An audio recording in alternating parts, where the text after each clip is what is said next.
Muito bem, sejam todos bem-vindos a esta live especial com o convidado. Estão me ouvindo bem? Hoje a gente vai falar de um tema importante. Um gigante, eu considero ele um gigante aí, estudioso da literatura. É um tema superestimado, né? Todo mundo fala desse negócio.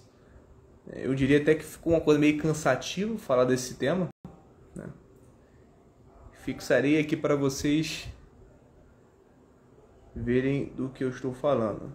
Estou falando deste tema aqui, a importância da literatura no imaginário, tá bom? Tudo bem com vocês?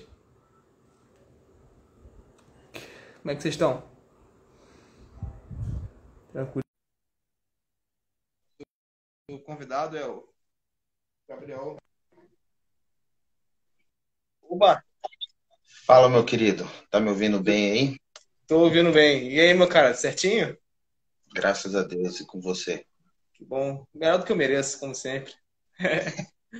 Somos dois. Muito bom tê-lo aqui, cara. Muito obrigado por ter aceitado o seu convite aí. Eu não vejo pessoa mais qualificada para sobre esse assunto do que você, porque eu vejo. A gente tem uma amizade antiga no Facebook, né? Eu vi os posts que você já fez no Facebook, né? E eu vejo que você tem uma cultura literária boa para falar sobre esse tema. Eu queria saber, assim, mais ou menos, né? Se você não explicar pra galera o que é esse tal de imaginário, né? Virou uma coisa chata de se falar, né? Sim. Virou uma coisa chata e hoje é mais usado para venda de curso, para mais de marketing, né? Mas é uma coisa até meio, digamos assim, para comunicação eu acho até bem necessário, sabe? O pessoal entender do que a gente está se referindo, né? Mas começa aí dizendo que eu gostaria de saber mesmo, de verdade, né? O que é esse tal de imaginário que o pessoal tanto fala?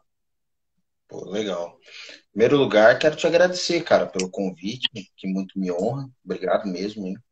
Acompanho teu trabalho, já vi algumas coisas, né? E vocês fazem um trabalho muito bem feito aí. Às vezes até de maneira meia dura, que precisa mesmo. Mas parabéns aí pelo trabalho e como é coisa boa, tá crescendo. Crescendo de maneira justa, né? Que é o que eu fico feliz quando pessoas no Instagram crescem de maneira justa, assim, e não são perfis ruins, né? Que ficam crescendo e disseminando coisas ruins, né? Pelo contrário, vocês estão crescendo e tem meus votos para que cresçam mais e mais, meu amigo. Então, em relação a isso, muito obrigado pelo convite mesmo, de coração. Fico lisonjeado, hein, cara? Obrigado mesmo pelo voto de confiança. Estou aqui tomando. Cada um com seu mantimento aí. Exatamente, exatamente. Cara, eu aceitei de pronto, assim, né? Porque se fosse outra pessoa, eu não teria aceitado. Não é pelo snobismo, mas é por conta do tema mesmo. É um tema que, como você já começou falando, ficou desgastado, né? E todo tema desgastado é muito difícil trabalhar. O Eric Hegel já falava disso, né? Da morte da linguagem, que uma sociedade começa a se decair quando a sua linguagem cai. E quando a linguagem está ruim, qualquer pessoa consegue fazer qualquer tipo de coisa. Assim. O João Ubaldo Ribeiro, que é um escritor maravilhoso, né, contemporâneo, que pouca gente lê e muita gente se esqueceu, infelizmente, mas deve ser lido. Né? E é uma entrevista dele no Roda Viva, cara, que é uma das melhores entrevistas que eu já assisti na minha vida. Assim, né? Ele está no final da vida, inclusive, já uma aspa aqui. Tem uma pergunta que eu não me lembro quem que faz, mas esse tipo de pergunta idiota, assim, né? E a mulher pergunta para ele, uma jornalista pergunta para ele assim, que você tá lendo agora? Ele fala, cara, eu tô lendo só Shakespeare. Eu falo, e não é todo Shakespeare, não. Eu pego uma página e fico lendo a página o dia inteiro. Fico lá, olhando, saboreando a página.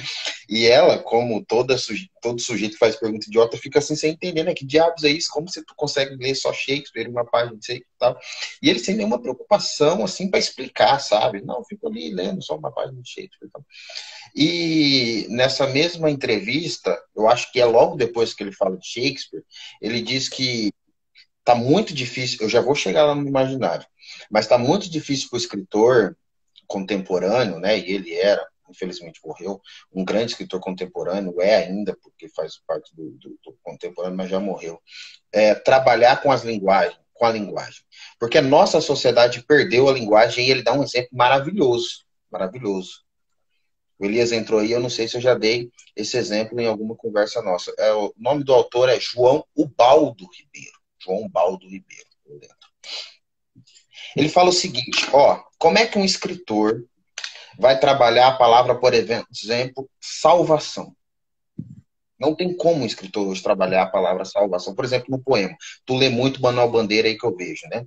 E aí um escritor hoje vai trabalhar a palavra salvação, ou tu tá lendo um poema de Manuel Bandeira e tá lá a palavra salvação. Aí o Baldo Ribeiro fala, quando eu vou salvar uma foto do celular, eu utilizo a palavra salvação. Olha o nível em que essa palavra está sendo baixa. Quando eu pego uma foto de um celular, de um site, coloco ela no departamento das fotos do meu celular, eu utilizo a palavra estou salvando essa foto. E aí, quando eu vou ler um poema, vou ler os evangelhos, e Cristo salvou a humanidade, eu já não tenho mais capital simbólico para entender qual que é a palavra salvação. Né? Agora você imagina o sofrimento do escritor e ele fala isso de maneira meio brava mesmo, assim, como é que eu vou escrever? Olha a palavra, ele dá um único exemplo idiota, né? A palavra salvação. Então eu entraria no imaginário é isso, né? Há o imaginário individual, que é esse em que a gente cultiva, né? Lendo Manuel Bandeira, lendo grandes autores, e ao imaginário coletivo. Hoje, infelizmente, é até clichê falar isso daí, mas o nosso imaginário coletivo, né, o próprio Eric Fugly e grandes outros autores, Wittgenstein, grande poeta mexicano, ganhador de Nobel, né, o Octavio Paz, já dizia isso, né, a gente vive uma morte da linguagem. A gente vive uma morte da linguagem e esse imaginário que passa do imaginário individual e expande para o imaginário coletivo, que no Brasil o imaginário coletivo ele meio que esmaga o imaginário individual, nossa, que morreu. E o que seria esse imaginário? É isso, né? É o capital simbólico que eu tenho de que eu não consigo perceber que a palavra salvação é uma palavra que ela tem várias faces e eu só consigo olhar para a palavra salvação com a face de que eu estou salvando uma foto no celular. Não consigo olhar para a palavra de salvação e lembrar do nosso Senhor Jesus Cristo, não consigo lembrar de Nossa Senhora, não consigo lembrar de mais nada, só consigo lembrar do celular. Então, isso é imaginário quando a gente fala de imaginário. Sim, é uma coisa muito limitada, né? Estreitíssimo, imaginário dessa maneira. Infelizmente, assim, eu arriscaria dizer que a grande parte, a gente vê isso, né? No nosso dia a dia, o brasileiro estão assim. Só tem uma simples palavra unívoca na cabeça deles e quando está bem formada, né? Porque às vezes, por exemplo, a pessoa confunde facilmente inveja com ciúme, né? Amor com gostar, opinião com verdade. Esse é muito clássico, né? Mas essa é a minha opinião, você tem que respeitar a minha opinião, essa é a sua verdade, né?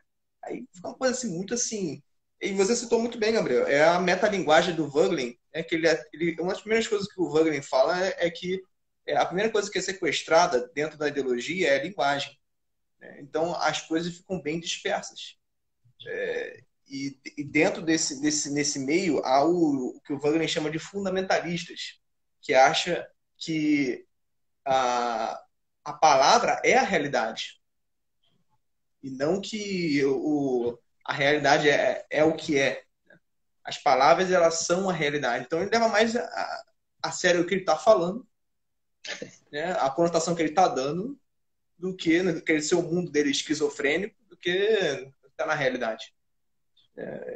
Isso é muito importante ter puxado esse assunto, que assim, eu gosto bastante dessa parte do que toca em Voegelin, né? Eu vejo que tu também tem um grande arcenário aí do Voegelin, hein? Invejável, porque a realização está caro pra caramba agora, né? As coisas Eles aumentaram o preço de tudo, né? aumentaram, né, cara? Tá osso demais.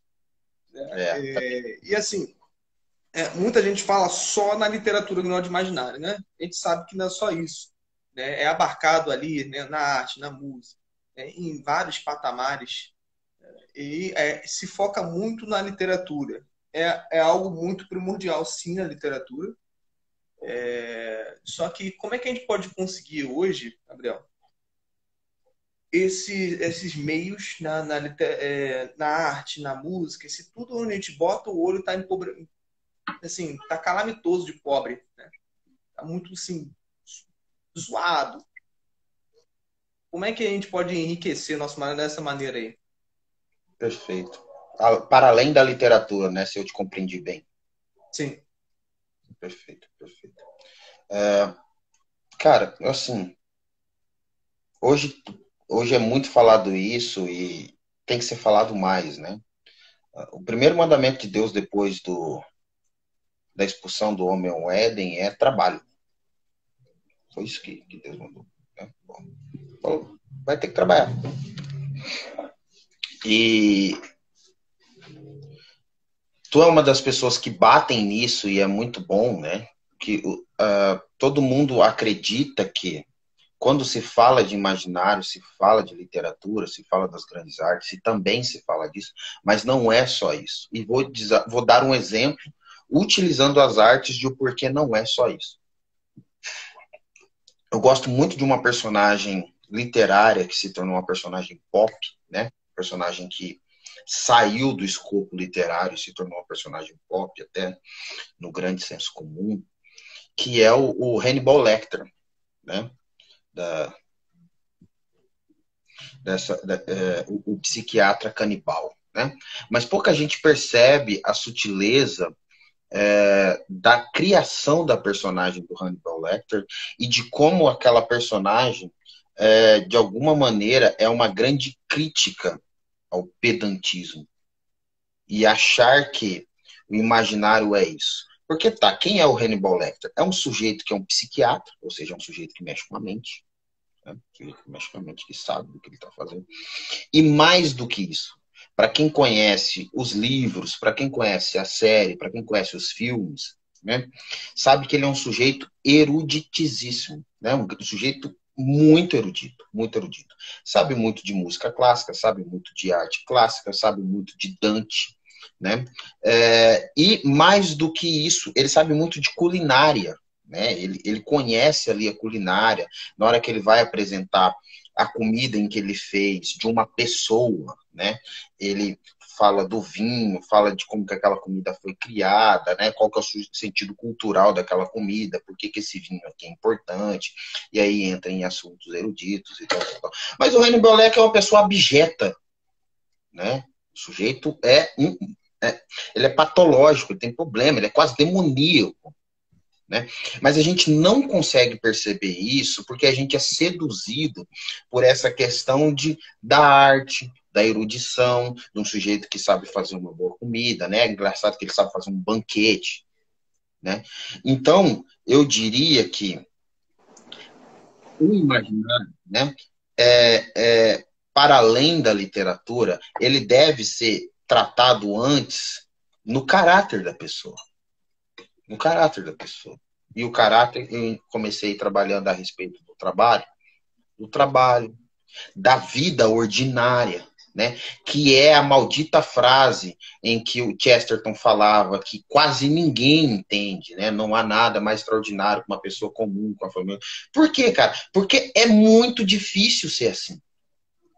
É muito difícil ser comum, ter a vida comum, ter uma vida ordinária, ter uma esposa ordinária, uma esposa comum. Por quê? Manter uma vida comum dá muito trabalho. Porque é preciso caráter, é preciso disciplina, é preciso confiança, é preciso querer estar ali. Pegar um livrinho aqui e tal para ler, nesse sentido, é mais fácil. Nesse sentido, é mais fácil. E aí o sujeito inverte isso e acha que porque ele está lendo esse livro, ele tem um imaginário bem formado. Ele está se transformando em um Hannibal sem saber. Sem saber. Ótima analogia. É mesmo. Porque tem essa parada mesmo, que é um pedantismo mesmo. A galera acha que, por exemplo, para formar o imaginário, né, esse assunto super estimadíssimo, tipo ler uma receita de livros, uma lista e pronto, está formado o imaginário. Né? A gente, inclusive, dá corda para isso porque a gente quer resgatar essa galera. A gente tem uma lista lá da formação do imaginário, a gente fez um monte de coisa sobre esses assuntos. Para resgatar mesmo a galera. Às vezes dá mesmo o doce para a criança, para ela ficar um pouquinho feliz, né? E aí, ao mesmo tempo, a gente bate aqui dizendo, ó, né, siga lá teu caminho, né? Não siga ao pé da letra nossas listas, porque a gente bota muita coisa pessoal lá também. Há esse pedantismo da galera achar que só por eu estar seguindo uma lista, né, isso já acontece de modo automático. Ver literatura como se estivesse tomando uma sopa, né? Você vai lá, tomou a sopa, já vai digerir automaticamente as coisas, né? Sem fazer mais nenhum esforço. Esse tipo de coisa é muito comum, né? E a gente tem que saber separar essa vida comum, né? Porque a primeira coisa que vem, eu e o Gabriel, a gente pode falar isso com propriedade, né? Porque a gente já está nesse período aí de estudo, já tem alguns anos. A primeira coisa que vem é a soberba. Assim que você começa a estudar. Você já sabe um monte de coisa. Falei, pô, você explicar um monte de coisa já, sei lá. E aí você fica assim, pô, já dá para quebrar um galho aqui, né? Já sou alguém. E aí, é, e aí você já vem aquela tentação, né, de que todo mundo passa, né? Até mesmo na vida de santidade, a pessoa vê assim, poxa, eu já tô, sei lá, meses sem pecar, né? Já tô num nível bom, bom. Essa é a primeira cilada do demônio, né? A soberba. É aí onde você faz cair o zero, onde você estava. É aí onde você volta a pecar e perder tudo. Na vida de estudos não é tão difícil isso acontecer. Não é tão impossível. Veja que a partir do momento que você começa a estudar, você começa a separar a vida de estudo como se fosse uma coisa abstrata, longínqua, né? Uma postura que você tem que ter tal, né? Gostosona. E a vida ordinária, tipo assim, não, isso aí é a plebe aqui que fica escutando música popular, né? Esse pessoal que é o homem massa, né? Se faz muito essa destilação que é uma coisa assim que não cabe, porque é como a frase do Chesterton que o Gabriel citou, né? Tem de ter essa estima pela vida ordinária. Sem isso, você fica às vezes se colocando num pedestal de uma pessoa importante, de uma responsabilidade que você não tem, né? Enfim, mandaram uma pergunta aqui, alguma coisa assim? Seria esse Isso, texto aqui que está bem grande. eu Acho que eu li, devia ler foi no o grande João. João. Pergunta do João, a pergunta, na verdade, é mais uma interação que ele disse que, e faz muito sentido até com o que você está falando, que na vida ordinária está acontecendo ali, né? Na literatura esses mundos possíveis, né? Já diria, evocando ao Aristóteles. Então, de alguma maneira, claro que não é basicamente o que ele quer dizer, é muito mais fácil, e é óbvio que é, né? Uma coisa é tu carpir um terreno, né? Num sol escaldante, outra coisa é tu ler sobre isso, né? Num ar-condicionado, sentado ali e tal. Então, o que a gente está querendo dizer aqui? Que para tu entender o que você está lendo ali, no sol escaldante, sobre um sujeito que está carpindo, tu precisa ter um caráter, uma vida para conseguir perceber aquilo, para conseguir imaginar aquilo. Né? Do quanto é difícil que aquele sujeito ali está passando. Porque se tu não tem caráter de uma vida ordinária. Se tu não sabe o quão difícil é acordar cedo, do quão difícil é trabalhar, do quão difícil é, sei lá, ir todos os dias em uma academia, tal. Quando tu estiver lendo algo assim, quando estiver tendo acesso a um filósofo como o Garcia, que está falando que tu provavelmente é um homem massa, você não vai entender aquilo porque não tem terreno para entrar. E aí vai acontecer o que acontece com todos nós, né, meu querido? A soberba, né? A soberba, o imaginário se transforma em soberba, né? É, é impressionante a respeito desse imaginário que se transforma em soberba, porque o pessoal achava, né? E aqui eu volto com mais um exemplo. Até hoje, no senso comum, o pessoal acha que o Hitler é um monstro, né? Ou era um monstro do ponto de vista estético, assim. O sujeito cara, o cara é formado em artes plásticas. Né? se for olhar só o currículo do Hitler, e não, se a gente não for olhar as coisas que ele fez na sua vida ordinária e for olhar só o currículo, ponto. Tá lindo. Ali, ó, imaginário top. E aí? Uhum. Eu, eu vejo que tem muito essa questão, né? De fazer um paralelo de uma vida de estudos com uma vida cotidiana, o que não tem o mínimo de sentido, porque as coisas não se excluem, não são excludentes essas duas coisas. Pelo contrário, você deve somar isso. Eu vivo dando exemplo aqui para a galera, que, por exemplo, que não existe um momento perfeito. Né? Na hora da leitura, eu mesmo fazia isso quando trabalhava de repositor, de garçom, eu também de uma porrada de coisa, né? E aí, lá no ônibus, eu pegava na parede mesmo. É isso, é aquela gritaria, o cara falando água 2 água 2 água 2 lá no Rio de Janeiro, entendeu? Rapaz, entende? A vida tem essa, vai na fila do banco, na fila de espera do dia a dia, é criança chorando na tua orelha, né? Ainda não passei por isso, né? Quem sabe daqui a alguns meses. Minha mulher tá assistindo essa live aí, ó. Deus E quiser. aí, bom, é, é isso que a gente tem que saber casar, né, com o dia a dia. Não tem que ter esse paralelismo, essa coisa romântica, que é muito romantizada de momento assim para eu ler. No ar-condicionado, com um silêncio e um cafezinho do lado, sabe? Bem a moda vitoriana, sabe? Isso é coisa nova. Fica assim, rapaz, né?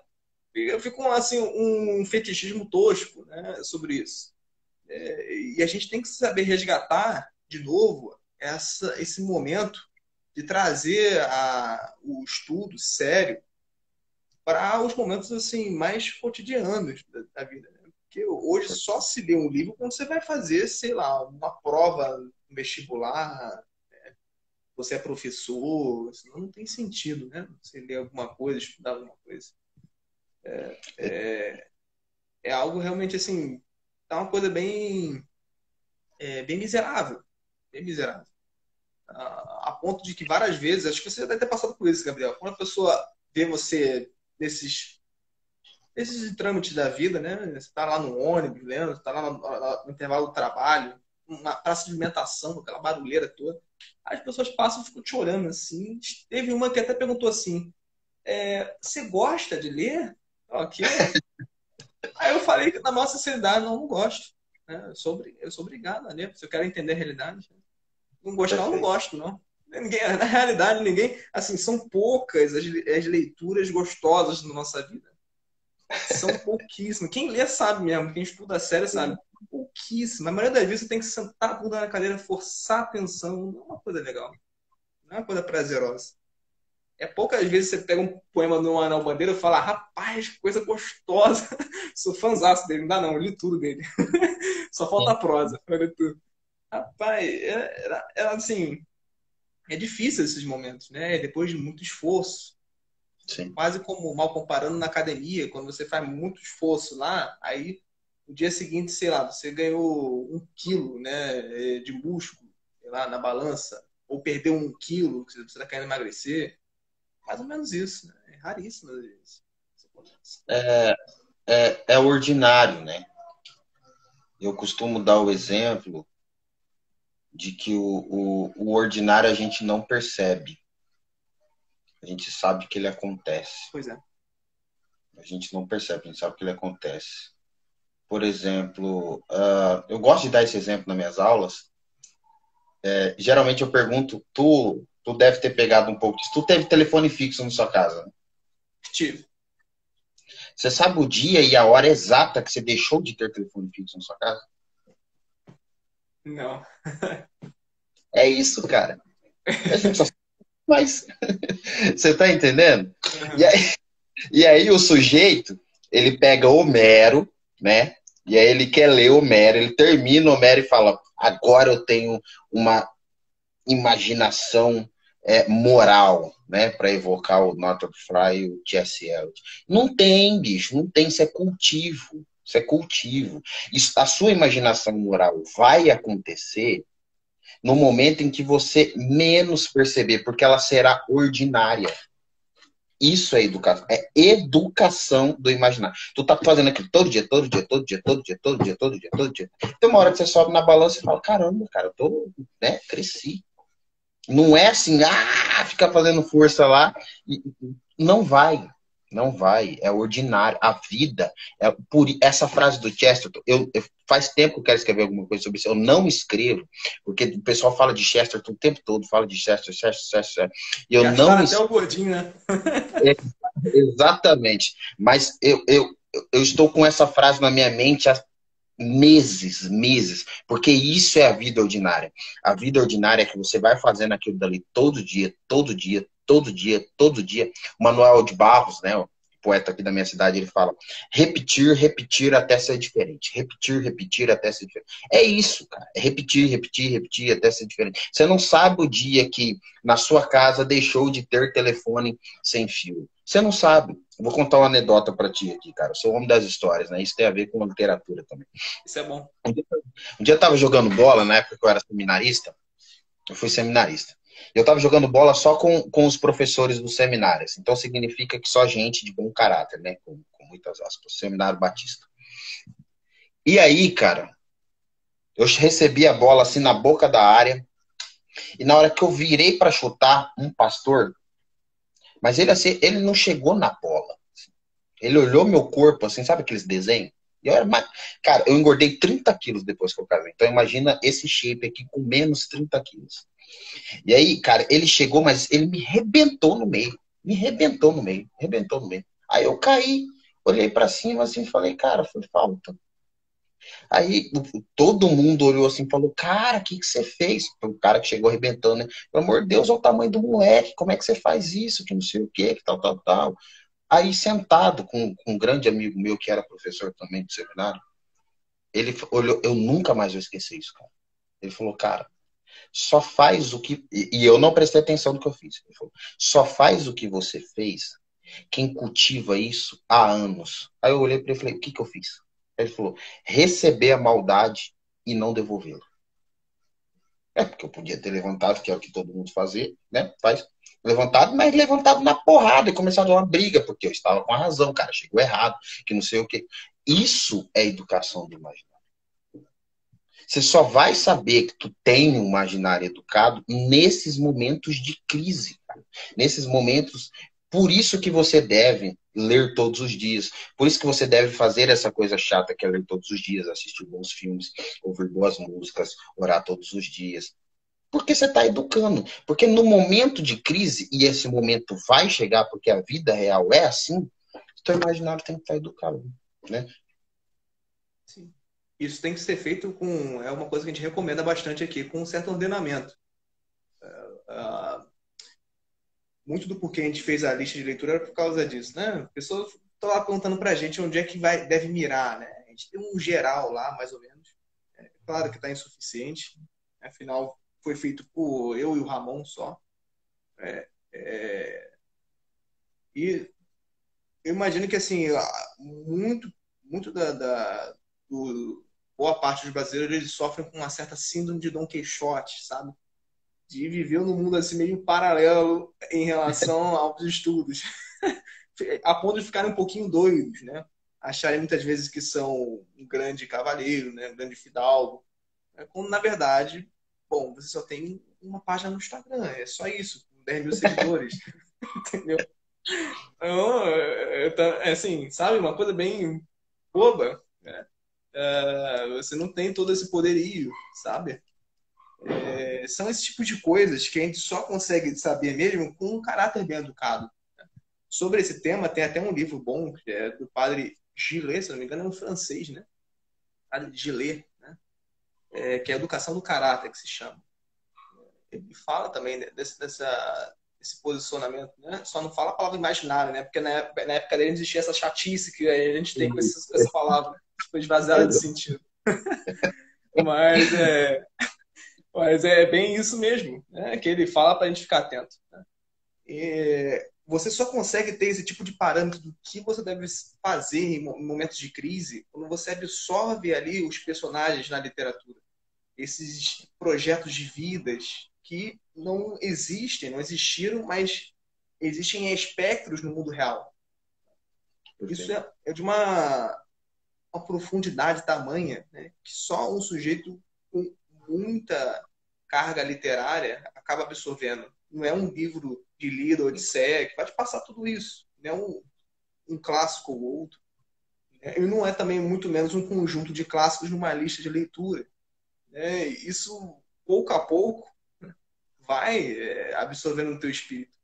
De maneira Perfeito. com que você vai ter o seu itinerário.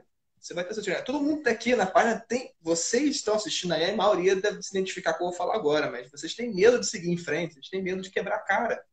Vocês têm medo de comprar um livro e falar assim, tá bom, isso aqui não vou ler agora não, só daqui a uns 10 anos. Quantos livros eu tenho aqui que eu vou morrer e não vou ler, né? Porque o bagulho assim demanda uma boas leituras antes de chegar. Eu aposto que na biblioteca do Gabriel, que é 1000 vezes maior do que a minha, também tem uma penca de livros desse. Muita coisa, muita coisa, muita coisa, muita coisa. Eu sou aluno do Thomas lá no Morro do Livramento, e um dia, numa das aulas, ele falou: eu compro livros que eu sei que eu não vou ler. Eu vou morrer sem ler. Mas eu compro livros e eu olho para aqueles livros numa espécie de. Isso está aí também, educação do imaginário, gente, pelo amor de Deus. Uma espécie de dialética, né? Olho para aquele sujeito, José Guilherme Melchior, que com 49 anos de idade escreveu 20 livros. E aquilo me confronta. Posso morrer sem ler. Já li, obviamente. Mas posso morrer sem ler José Guilherme Melchior. Mas só de olhar aquilo, um sujeito de 49 anos de idade, que escreveu 20 livros, aquilo está confrontando meu imaginário. Né? E hoje um poema me assaltou, assim, né? Dessa questão da literatura mesmo, que educa o imaginário. Porque tem tudo a ver o que a gente já chegou falando até aqui mesmo. Né? Que tu procura viver uma vida ordinária, e aí tu vai para a literatura, para esse mundos possíveis, e não é que tu lê os livros, né? E tu vai perceber isso mesmo, que quando a gente vai lendo muita coisa, isso vai acontecendo com a gente. Você percebe que uma hora certos livros começam a te ler, né? E tu percebe que tá meio imerso naquela narrativa. Né? E aquela narrativa parece que tá começando a fazer parte do teu dia a dia, assim. O Pedro aqui falou que o Olavo diz ter 20 mil livros, mas só leu. Saiu aqui. Só leu 8 Mas só leu. mil, segundo ele mesmo. Sei lá, se leu Só só 8 mil, já é livro pra caramba, né? é só 8 mil, né? Ah, eu tenho aqui, cara, uns 2 mil livros, assim. Eu devo ter lido, sei lá, uns 300, 400. Assim. Porque ultimamente eu tenho relido mais do que lido. Assim. Tenho relido muita coisa. Por conta do trabalho também. E aí eu estava estudando para um curso que eu tenho dado sobre a Ilíada, e aí eu encontrei um poema. E eu estou vivendo uma fase da minha vida assim muito difícil, né? No sentido que vem uma desgraça atrás de uma desgraça, assim. Né? Morte do filho, problema com a esposa, em relação à família, e aí vem problema, sabe assim, um problema em cima do outro. E, cara, eu li essa poesia e imerso na literatura da Ilíada, pessoa entender o que é imaginário na literatura. Porque o personagem que eu mais gosto na Ilíada é Heitor. Porque Heitor é o sujeito humano, né? Não é um Aquiles, não é um semideus, mas é um sujeito humano, que tem uma esposa que recentemente teve um filho. E ele sabe que ele vai morrer, velho. Ele sabe que ele vai morrer. Mas ele não foge. Heitor, para mim, é um cara assim, de caráter, virtude. É maior que Aquiles, entendeu? Heitor, para mim, é maior que Aquiles. Que Aquiles é semideus, né? Claro que Aquiles tem suas virtudes e tal, tal, tal. Mas, cara, Heitor é humano e Heitor enfrenta Aquiles. Ele enfrenta duas vezes, né? A primeira com o Pátroclo, que ele achava que era Aquiles, e a segunda com Aquiles de verdade. E aí eu li uma poesia. Hoje você me permite ler essa poesia? Claro, à vontade, por favor. E essa poesia me arrebentou, cara. Essa poesia me arrebentou. Se eu me emocionar aqui, me desculpe. É uma poesia de um grego, se chama Constantinos Cavives. A poesia é assim, ó. São nossos esforços os dos afortunados. São nossos esforços como os dos troianos. Conseguimos um pouco, Levantamos a cabeça e começamos a ter coragem e boas esperanças. Mas sempre surge alguma coisa que nos para. Aquiles junto do fosso à nossa frente. Surge e como grades, gritos, assusta-nos. São nossos esforços como dos troianos. Cuidamos que mudaremos com resolução. E o valor à contrariedade da sorte. Estamos cá fora para lutar. Mas quando vier o momento decisivo, o nosso valor e a nossa resolução perdem-se. A nossa alma fica aterrada, paralisa. E em redor das muralhas corremos, à procura de nos salvarmos pela fuga. Porém, nossa queda é certa. Em cima, nas muralhas, já começou o pranto. Choram pelas memórias e o sentimento dos nossos dias. Amargamente choram por nós, Príamos e Écuba. Cara, isso aqui é... Eu olhei isso aqui e falei, cara, isso aqui é minha vida no poema. Né? Um grego do início do século, que morreu em 1933, falou assim, cara, eu conheci o Gabriel, vou escrever uma poesia aqui para ele. Porque ele vai lutar. Ele tá lutando contra um Aquiles. Véio. Tá lutando contra um Aquiles. E aí eu olho para minha realidade, e isso é literatura na educação do imaginário. Eu falo, cara, eu sou Heitor lutando contra um Aquiles. A guerra tá aí, velho. Mas eu tenho que ir. Você tá entendendo? Amargamente choram por nós Príamos e Écuba. Ou seja, amargamente choram por nós o rei de Troia, que é Príamo, meu pai, e Écuba, que é minha mãe. Mas eu vou lutar. O Aquiles está vindo na minha frente. É isso, cara. É isso. É lindo, é belíssimo. É belíssimo. É belíssimo mesmo. Sacanagem de bom. Rapaz, preciso te perguntar isso. Quais os efeitos, então, que a gente já consegue observar pelas reflexões que você faz, né? A riqueza que é isso tudo, né? E a maneira como você correlaciona isso, né? Com os acontecimentos, os eventos da sua vida. Para a galera entender, né? Quais os efeitos, assim, da literatura na nossa cabeça?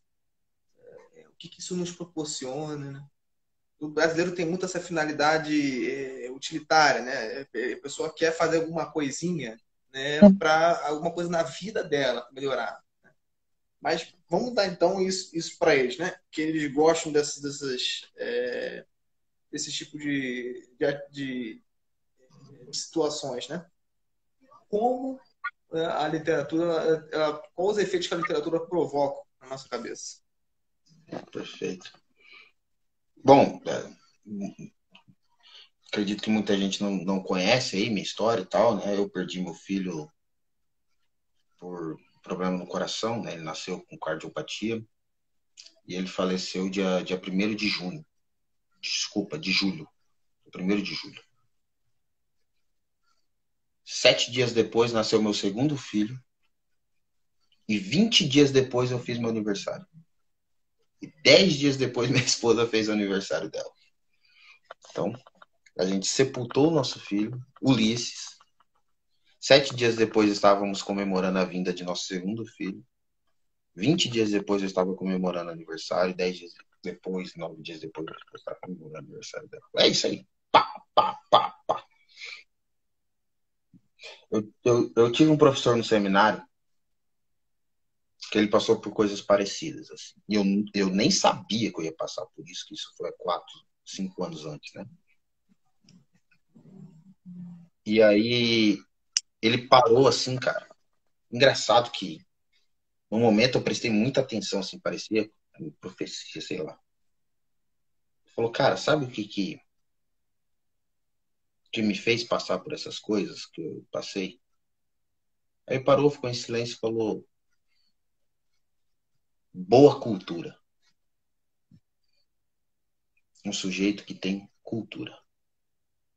Ele falou isso mesmo, cara. Sem cultura, você não dá conta das pauladas da vida. Você não dá conta. Sem cultura, né? É o estoico lá que o sujeito tá quebrando a perna dele. É o filósofo estoico. E ele tá falando, ó, vai quebrar. Você tá apertando, vai quebrar essa perna. quebra a perna e fala, eu falei que ia quebrar. É isso aí, cara, cultura. É o que você coloca nos seus stories, né? Corpo são, mente são. Agora, cara, como é que o sujeito, né? Um marido, uma esposa, eu e minha esposa, chega no hospital e aí a médica, que está em prantos, e eu tô aqui, da maneira que eu tô falando com você, é a maneira que eu tava no hospital. E a médica fala, ó, o Ulisses não resistiu. E a médica está em prantos. A médica está em prantos. E a gente, obviamente, começa a chorar. E aí a médica olha pra gente e fala bem assim, a gente não consegue compreender como que vocês olham para um sujeito, né, para o seu filho, para o filho de vocês, e entregam. Ó, isso a gente entrega, né? Devolveu, a gente tá... Deu, a gente tá devolvendo. Ah, cultura, cara. Cultura. Cultura bíblica, obviamente, cultura bíblica. Que o sujeito que não conhece a história de Jó, o sujeito que não conhece dos evangelhos, cultura, cultura. Porque se o sujeito vive só nesse mundinho quixotiano, né, que você colocou, lutando contra esses. Cara, ele não vai dar conta. Sabe por que ele não vai dar conta? Porque vai chegar em alguém nele e vai falar, ó, teu filho morreu porque a culpa é tua, como chegou em mim, como chegou na minha esposa. E aí, como ele não tem cultura literária, não tem cultura filosófica, não tem cultura teológica, não tem devoção, não tem lá dia a dia, ele vai falar, porra, verdade, a culpa é minha mesmo. Porque, velho, ele não tem cultura nenhuma, ele não tem capital simbólico nenhum pra falar, mano, esse cara tá falando asneira, velho. Como assim? A culpa é minha? Isso não tem nada a ver. Ele vai falar, porra, verdade, a culpa é minha mesmo. E vai ficar aquela merda na cabeça o resto da vida dele. Porque ele não tem cultura pra rebater aqui. Ele não tem cultura pra rebater. Tá entendendo? Isso me lembrou uma frase, não sei de quem de um sujeito que fala assim: quem não tem conhecimento é dominado por quem tem. Muitas vezes, pô, a gente não falta ali alguma coisinha, ah, e a gente é dominado por alguma influência externa em muitas situações. Essa, esse momento, inclusive, que você botou é muito forte, né? Claro que vem, né? É aquela sensação de externalizar a culpa em alguma coisa, né? A culpa pode ser, sei lá, os pais de Deus. Sempre foi assim, no primeiro momento da Eva, né? Sim. Culpa da cobra, aí o Adão botou culpa na Eva e por aí vai, né? Esse tipo de maturidade, a gente então conclui, então, nessa live, que esse tipo de maturidade só se dá por essa absorção desses esquemas de vidas, né? Que se dá na literatura, que se dá em alguns filmes, né? Que se dá em alguns tipos de músicas, algumas artes. Daí a importância, né? Daí, inclusive, o porquê eu ter chamado esse homem, esse gigante que eu considero meu amigo Gabriel aí, ó, conhecendo ele melhor ainda agora, né? Porque eu só conheci ele de longe pelas postagens. Venho acompanhando a sua história há um bom tempo, meu cara.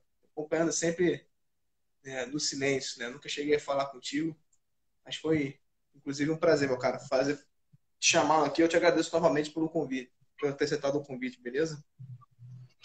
Obrigado, cara. Obrigado mesmo, de coração. Verdade. É uma honra para mim.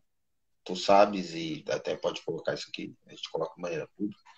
Você chamou, eu aceitei de pronto, né? Não tem tempo ruim, não. Eu falo de novo que se fosse outra pessoa que tivesse chamado, o mesmo assunto, não teria aceitado. Como recuso mesmo, né? É soberba, é, é zelo pelo próprio trabalho, né, meu? Sim. Uma coisa que eu vejo que é uma coisa que você leva muito a sério, né? É algo realmente. Inclusive, eu deixo aqui para vocês, né? A gente não tem frescura aqui, a gente fala mesmo, né? O Gabriel ele tem lá o seu curso dele, vocês podem dar uma olhadinha no link na bio dele, ele dá sobre o grande código do Fry, né? Inspirado também em outros estudos sérios que ele faz sobre a leitura da Bíblia. Ele dá ali o contexto, né? a hermenêutica completa para vocês que estiverem interessados nesse assunto. Tá num preço lá de banana, que eu fui lá ver, né? Tá um preço muito generoso, o conteúdo que ele entrega é gigantesco, né? Então vocês dêem uma olhada lá, que o homem, eu ponho fé nele, e novamente eu repito, né? É um dos caras que, assim, que eu conheço de longe, que mais leva a sério dentro da literatura, né? Mas, meu caro, novamente, muito obrigado aí, tá bom? Por ter aceitado esse convite. Tá? A gente vai ter uma próxima oportunidade aí, se Deus quiser. Obrigado, meu querido. Obrigado mesmo. Sucesso para você mais uma vez. Que seu perfil aí continua crescendo do jeito que está crescendo, né? Um boom aí, tá crescendo pra caramba. E eu fico feliz pra caramba quando eu vejo esse tipo de coisa, cara. Continua batendo no pessoal aí, o pessoal precisa apanhar mesmo, para ver se, se muda um pouco mesmo. Mais uma vez, obrigado mesmo pelo convite de coração. Não, meu cara. Então fica com Deus, hein, cara. Obrigadão aí. Obrigado, querido. Valeu, cara. Tchau, tchau. Até a próxima.